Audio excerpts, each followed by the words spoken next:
Morning. It's already the 29th of July. It's hard to believe how fast this summer is going and how fast this month of July has gone. Now, though we have this pandemic going on right now, it's apparent to me that life tends to go on.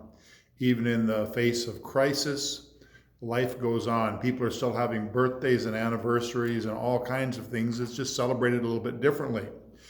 During World War II, when the nation was in a greater crisis than we are today by far, as young men were going off to war, as the industry was turned into a war machine rather than its typical productions, and life went on. People were still getting milk delivered to their homes, and medical care was still going on. Church services were still going full steam ahead.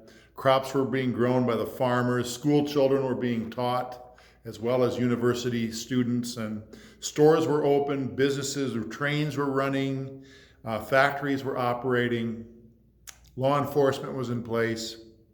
Life ran as normal as possible, even though it was in a time of crisis. And so in this pandemic, we can also say that life goes on. That's kind of a common phrase we've heard from people over the years. There's even a TV show titled Life Goes On. Much has to do of the way we live our lives, has to do with our philosophy of life.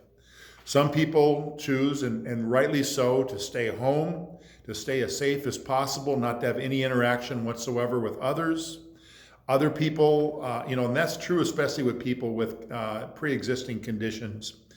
But other people are essential workers. Other people have to go to work. They have to be out there.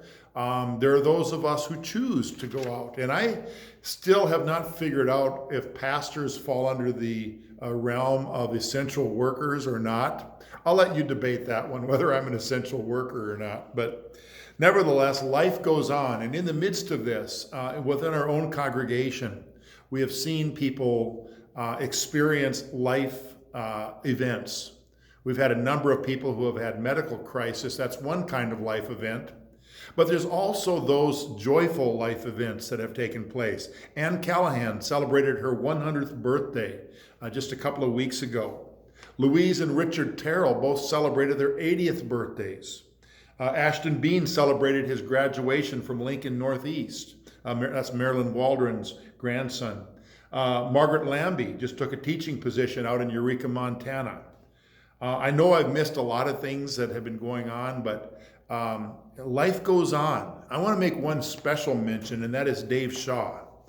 Dave Shaw retired this week from the University of Nebraska Medical Center School of Dentistry, or College of Dentistry, I guess it's called, after serving 51 years as a full-time professor.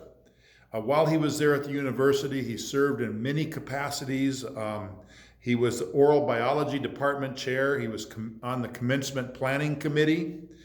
He was the College of Dentistry Safety and Hazardous Material Committee, co-chair of the MSIA graduate program, which I'm not sure exactly what that is. He was a researcher, a professor. He did all kinds of things in that 51 years. And this week, he is, I guess, turning in his keys. That's the end of his career, and he'll be able to spend more time with family and so on. Life goes on. We adapt, we adjust to the new normal, and we live life to the fullest. No matter what life brings our way, God has given us the capabilities to adapt and to adjust and to count our blessings and to realize and recognize that He has something in store for us no matter what we face as a nation or as a world. May God bless you today. I wish you the very best day ahead of you. Amen.